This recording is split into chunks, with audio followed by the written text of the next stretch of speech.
On se retrouve sur l'épisode 3 de l'analyse du bloc écarlate et violet avec l'extension Fla Obsidienne. Donc on va analyser le scellé et les chess cards. Donc on commence forcément par le booster en loose. On est sur un prix retail de 5,99 € et un prix marché de 7 €. Par rapport au prix, on se base sur les ventes réussies sur eBay.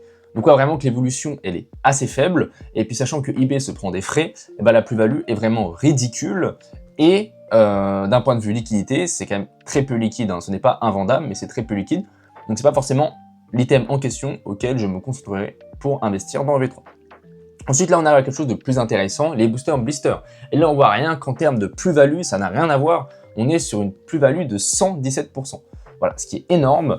Un prix retail de 5,99 €, vente prix marché 13 €. Et l'avantage aussi, c'est que les boosters blister sont bien plus liquides. Donc plus de plus-value et plus liquide. Et ça, on va le remarquer avec toutes les séries, que la tendance est identique. Les boosters blister performent très bien. Ensuite, du coup, maintenant, on passe à l'art set en loose. Et bien, on est sur un prix retail de 23,96 € et prix marché, on est sur du 29,90 €. Donc, on est quand même sur une évolution de 24,8%, ce qui n'est pas non plus négligeable, qui est quand même une petite évolution. Voilà, c'est pas non plus quelque chose d'extrêmement liquide. Et ça fait quand même, du coup, plus de 2 ans que la série est sortie. Et dans Pokémon, une évolution de 24% en 2 ans, c'est pas quelque chose qui est franchement très intéressant, c'est même par rapport au plus bas du marché, des évolutions pareilles. Donc on voit bien que ce n'est pas optimal d'investir dans les blisters en loose. Ensuite, maintenant, on passe à l'art set blister. Et là, on est par contre à un prix retail de 26,90 € et par rapport au prix marché, on est à 34 €. Donc on voit que le blister en loose, l'art set Fla Obsidienne ne performe pas si bien que ça, comparé si on prend les boosters à l'unité, par exemple on prend l'illustration de Dracofeu ou l'illustration de Dracolos, qui performe mieux que l'art set blister. Alors pour le coup, sur du long terme, l'art set blister, l'avantage c'est que c'est beaucoup plus liquide, et il y a beaucoup plus de demandes dessus, et ça a tendance à prendre bien plus de valeur que d'avoir une seule illustration. Donc voilà, mais on voit quand même que l'art set blister a encore un petit peu de mal, et pourquoi pas potentiellement se positionner dessus si vous voulez investir dans le V3, c'est pas forcément une mauvaise idée. Ensuite, du coup, maintenant, on passe à la display, et là, c'est intéressant parce qu'au prix retail, on est sur du 216 €, et là, prix marché, on est à 280 €. C'est-à-dire qu'il y a quand même une évolution de prix, donc c'est quand même un petit peu liquide quand même, et il y a une petite plus-value qui est faite derrière. Donc c'est plutôt ok, et on voit vraiment, voilà, je pense que c'est le Dracofeu qui met vraiment en avant, qui fait que cette display fait quand même de la plus-value, à quand même performer, parce que voilà, on a Dracofeu dessus, le Pokémon qui est vraiment mis en avant dans cette série, donc ça m'étonne pas. 280 €, ça reste quand même accessible en termes de prix. L'avantage, c'est que d'un point de vue scellé, au prix du booster, on n'est pas non plus à un prix complètement aberrant. Et on a quand même du coup un Dracofeu visible sur la display, donc c'est pas non plus mauvais. Voilà, c'est quand même plutôt très correct, rapport qualité-prix par rapport à cette display. Ensuite, du coup, maintenant on passe à un item très intéressant, le TB Flamme Obsidienne. Donc le TB était à 55,99 € et on voit actuellement une évolution de 248%, donc 248% de bénéfices. C'est incroyable, c'est-à-dire qu'elle se revend à 195 €. C'est énorme. Et ce qu'on voit aussi, la puissance de ce TB, bien sûr, c'est le Salamèche qui est mis en avant dans l'illustration, qui est le premier Pokémon de l'un des starters de la première génération, ce qui est excellent d'un point de vue iconique. On a aussi une carte promo de Salamèche qui code très bien, 49 €.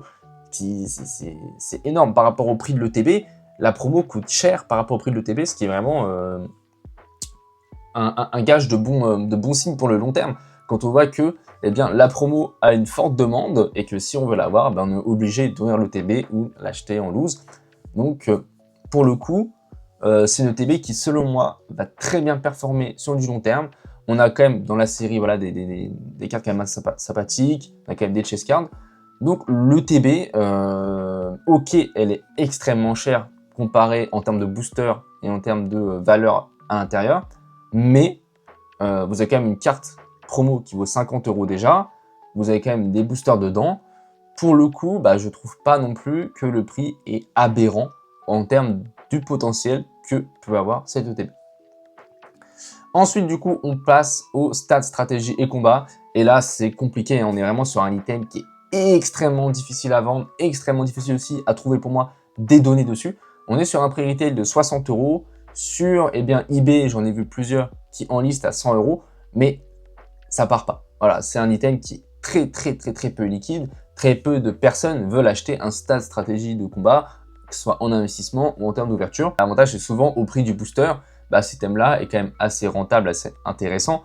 Mais le fait que les boosters de Flamme Obsidienne sont encore très accessibles, que ce soit en blister, en loose, en display ou peu importe, ce qui fait que ce n'est pas l'item que je privilégierais à acheter pour conserver des quantités de boosters. Voilà. Et là maintenant on passe à autre chose qui est très intéressante, c'est le tripack. Voilà, j'ai mis l'illustration Evoli, mais il y en a deux.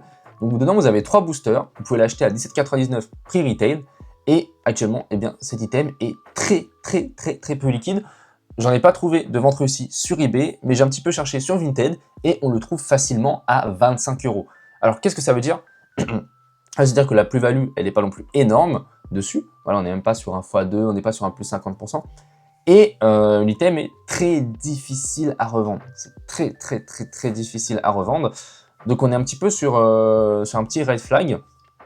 Alors souvent, ce qu'on peut remarquer, c'est que les boosters dans les tripacks ont la même valeur que 3 boosters en loose. Voilà, donc, par rapport au prix marché des boosters.